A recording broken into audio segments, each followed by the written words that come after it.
Chapter 65, Indolence. Obligation to develop intellect to its maximum. God requires the training of the mental faculties. He designs that his servants shall possess more intelligence and clearer discernment than the worldling, and he is displeased with those who are too careless or too indolent to become efficient, well-informed workers.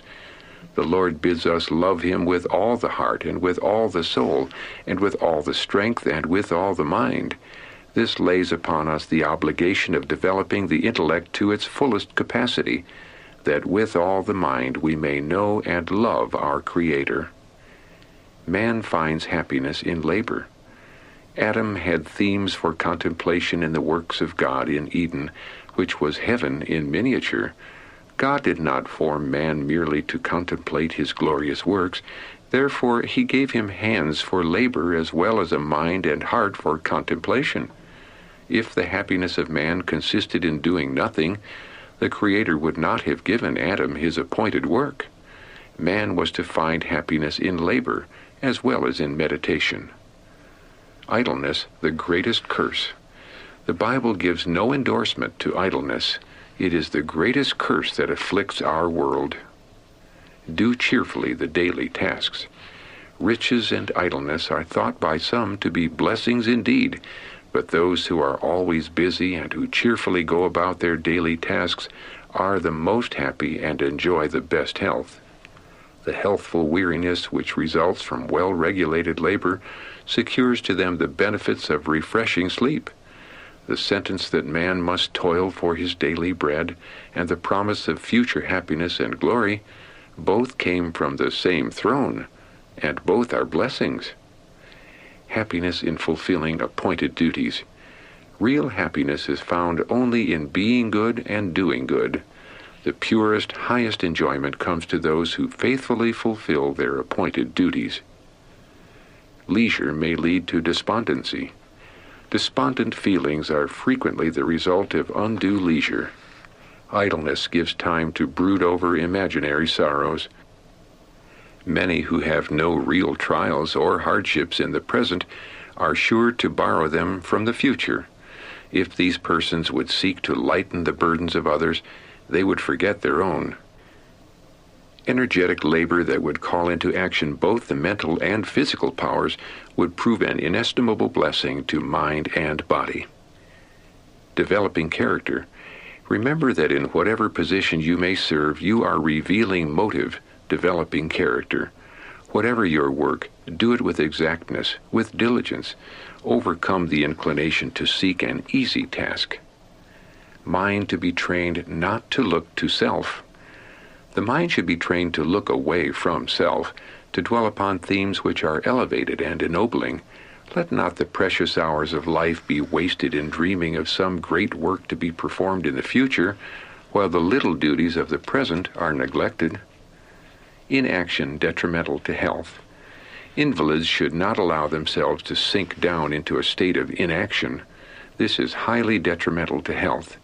The power of the will must be asserted. Aversion to active exercise and the dread of all responsibility must be conquered. They can never recover health unless they shake off this listless, dreamy condition of mind and arouse themselves to action. Too indolent to exercise faculties. Those who are too indolent to realize their responsibilities and exercise their faculties will fail of receiving the blessing of God, and the ability which they had will be taken away and given to the active, zealous workers who increase their talents by constant use. Well-regulated labor essential for success. Some young men think if they could spend a life in doing nothing, they would be supremely happy. They cultivate a hatred for useful labor. They envy the sons of pleasure who devote their lives to amusement and gaiety. Unhappiness and heartaches are the result of such thoughts and conduct. Nothing to do has sunk many a young man in perdition. Well-regulated labor is essential for the success of every youth. God could not have afflicted a greater curse upon men and women than to doom them to live a life of inaction. Idleness will destroy soul and body. The heart, the moral character, and physical energies are enfeebled. The intellect suffers, and the heart is open to temptation as an open avenue to sink into every vice. The indolent man tempts the devil to tempt him. Ravages of indolent habits. Counsel to parents. You have been blind to the power that the enemy had over your children. Household labor, even to weariness, would not have hurt them 1/50th part as much as indolent habits have done. They would have escaped many dangers had they been instructed at an earlier period to occupy their time with useful labor.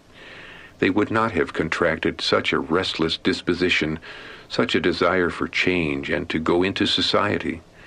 They would have escaped many temptations to vanity and to engage in unprofitable amusements, light reading, idle talking, and nonsense. Their time would have passed more to their satisfaction and without so great temptation to seek the society of the opposite sex and to excuse themselves in an evil way.